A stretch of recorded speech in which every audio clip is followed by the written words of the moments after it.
Hello guys, welcome back on programming world. आज हम बात करने वाले हैं ऑपरेटर की। पिछले वीडियो में मैंने आपको ऑपरेटर के बारे में बताया था, अर्थमेटिक ऑपरेटर की बात हुई थी। सेकंड ऑपरेटर, आज बात करने वाले हैं रिलेशनल ऑपरेटर की। रिलेशनल ऑपरेटर बेसिकली क्या होता है? रिलेशनल ऑपरेटर नाम से पता चल रहा है, ये रिलेशनल बताता है दो ऑपरेंड्स के बीच में। ऑपरेंड्स क्या होते हैं? लाइक ए और बी मेरे ऑपरेंड्स है, और जो बेस मैं प्लस यूज़ करूँगा उसको हम ऑपरेटर बोलते हैं, ठीक है। तो ये दो ऑपरेंड्स होता है, उसके बीच में रिलेशन बताता है। लाइक जैसे कि मैंने एक 22 लिया और 34 लिया, ठीक है। 22 और 34 लिया। 22 क्या 34, 22 34 से बड़ा है, तो ये हमारा फॉल्स हो जाएगा, मतलब बड़ा नहीं है, छोटा है, ठीक है। तो ये जो रिलेशन ऑपरेटर बीच में जो भी होता है, मतलब रिलेशन ऑपरेटर जो होता है वो बेसिकली रिलेशन बताने के काम में आता है, यूज़ में लिया जाता है कि ये बड़ा है या छोटा है, और ये कंडीशन के बिहाफ पे चेक करता है, और हम इसका ज़्यादा से ज़्यादा कंडीशंस में यूज़ करते हैं, ठीक है। तो आज हम बात करने वाले हैं सिमिलर कुछ रिलेशन बताने के लिए यूज़ में लिया जाता है। देखते हैं कैसे यूज़ करना है, ठीक है। स्टार्ट करते हैं।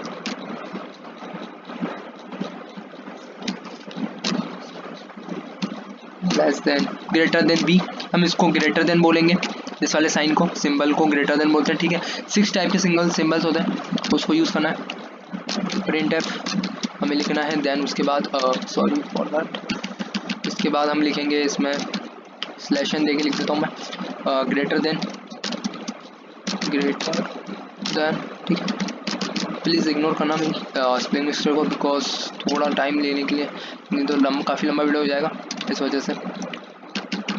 ग्रेटर देन इजवल्स टू, ठीक है। मैं इधर लिख दूँ परसेंट डी, जो हमारी जो है सॉरी एंड आ चुका है, परसेंट डी लिखना था इधर मुझे, इधर परसेंट डी लिखना है, सॉरी। देन उसके बाद कॉमा करेंगे हम सी। जो इसका आउटपुट आना है वो ट्रू फॉल्स में आता है। ट्रू का मतलब 1 होता है और फॉल्स का मतलब 0 होता है, ठीक है। ये मैंने आपको बता दिया। ट्रू का मीन्स 1 और फॉल्स का मीन्स 0। ये जो हमारे कंप्यूटर होता है या हमारी CPU या जो चिप होती है, वो बेसिकली बाइनरी पे काम करता है। ये आपको पता होगा, अगर आपने बेसिक पढ़ रखा है तो ये आपको पता होगा। बेसिकली जो भी हो रहा है हमारा कंप्यूटर बेसिकली उस पर वर्क करता है, ठीक है। लेस देन बी, इसमें लेस देन बोलते हैं। प्रिंट लिखता हूँ मैं इसमें लेस देन लिखता मैं, लेस देन, ठीक है। Less than equals to percent d लिखूंगा मैं, सॉरी फॉर परसेंट डी लिखूंगा, ठीक है। इक्वल्स टू करा एंड देन वापस semicolon comma, sorry c, then semicolon लिखा वापस मैंने, सी इक्वल्स टू, अब लिखूंगा मैं a less than equal to means कि अगर मैंने 22 है और इधर बी इक्वल्स टू 22 है, इधर sorry for C equals to 0 करना था मुझे, क्योंकि गार्बेज वैल्यू ना ले इसलिए मैंने इसको पहले से असाइन कर दिया कुछ, ठीक है। ये हो गया। तो इक्वल टू होगा, इधर भी ए इक्वल्स टू 22 है और बी इक्वल्स टू 22 है, तो अगर इक्वल है तो भी ट्रू, मतलब ट्रू होना है। और 22 छोटा है, और मतलब 34 से 22 छोटा है, तो भी ट्रू होना है। तो मेरे पास आएगा 1 आउटपुट, ठीक है। प्रिंट एफ स्लैश एन, इसमें मैं लिख देता हूँ लेस देन इक्वल टू,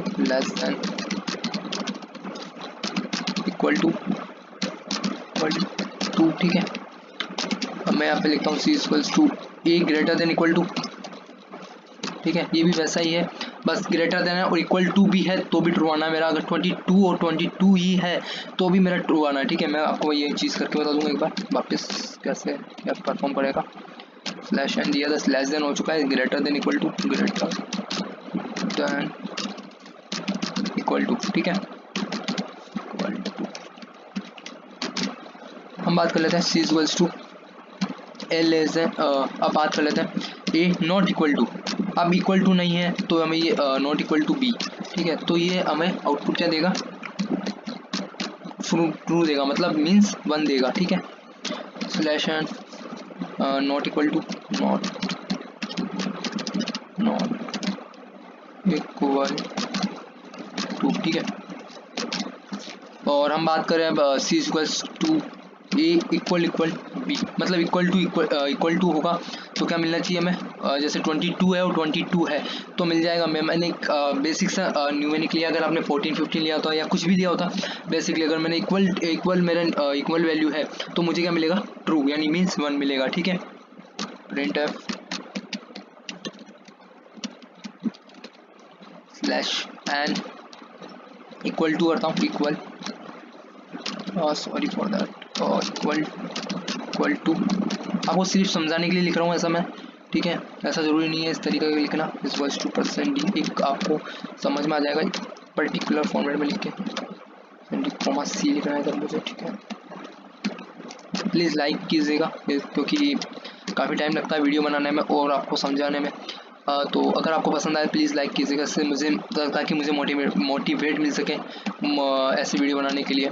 और आगे मैं काफ़ी अच्छी वेब डेवलपर का कोर्स भी लेके आने वाला हूँ, तो बने रहिएगा। पाइथन का भी लेके आने वाला हूँ मैं, और साथ में मशीन लर्निंग का भी हो सकेगा तो मशीन लर्निंग का भी लेके आऊँगा मैं।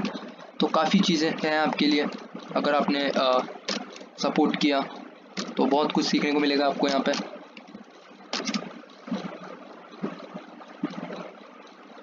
और हम यहाँ पे लिखते हैं गेट ch, ठीक है, गेट ch।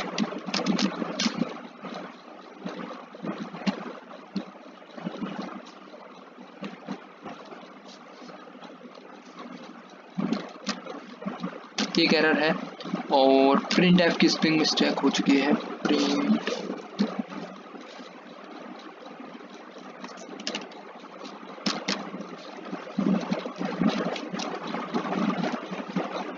आप देख सकते हैं हमारी वैल्यू थी 22 एंड 34। आई थिंक मुझे वैल्यू भी प्रिंट कर देनी चाहिए एक बार के लिए, जिससे कि आपको सही से समझ में आएगा। प्रिंट एफ मैं दोनों की value A equals to %d /n and b equals to %d, ठीक है। इधर मैं दे देता हूँ comma a comma b and then semicolon.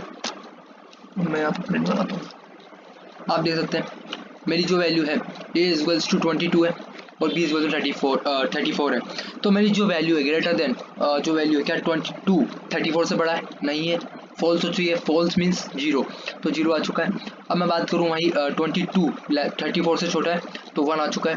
22 34 less than equal to बोलते हैं तो 1 ट्रू है क्योंकि लेस देन है, ठीक है। Greater than equal to 0 false, ना तो बड़ा है ना इक्वल है, तो इसलिए फॉल्स होता हुआ। नॉट इक्वल टू मतलब 22 और 34 इक्वल नहीं है तो 1 यानी कि ट्रू, ठीक है। इक्वल टू की बात की जाए तो क्या 22 34 इक्वल टू है। अब चलते हैं नेक्स्ट कंडीशन की तरफ। अब मैं इनको इक्वल करता हूँ, ठीक है, तो मैं 22 कर देता हूँ। अब देखते हो 22 greater than false, less than false, दोनों ही नहीं है, ना ग्रेटर देन है ना लेस देन है। लेस देन इक्वल टू है क्योंकि बिकॉज लेस देन तो नहीं है लेकिन इक्वल टू है, तो क्या लेस देन इक्वल टू है, यस 22 क्योंकि इक्वल है। Greater than equal to, yes true, दोनों इक्वल है।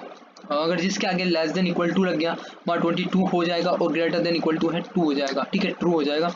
और नॉट इक्वल टू की बात की जाए तो दोनों इक्वल है, तो ये हमारी कंडीशन क्या होती है, फॉल्स होती है। यहाँ पे इक्वल टू की बात की जाए 22 और 22 क्या इक्वल है, यस इक्वल है, तो ट्रू होती हुई, ठीक है। इसमें आपको कोई भी प्रॉब्लम हो आप मुझे पूछ सकते हैं, कुछ भी सजेशन हो तो आप मुझे वो बता सकते हैं। और किस तरीके का आपको ये ट्यूटोरियल लग रहा है आप वो बताइए मुझे। और प्लीज़ लाइक कीजिएगा, सब्सक्राइब कीजिएगा एंड शेयर कीजिएगा आपके फ्रेंड्स के साथ। थैंक यू फॉर वॉचिंग, मिलते हैं अगले वीडियो में।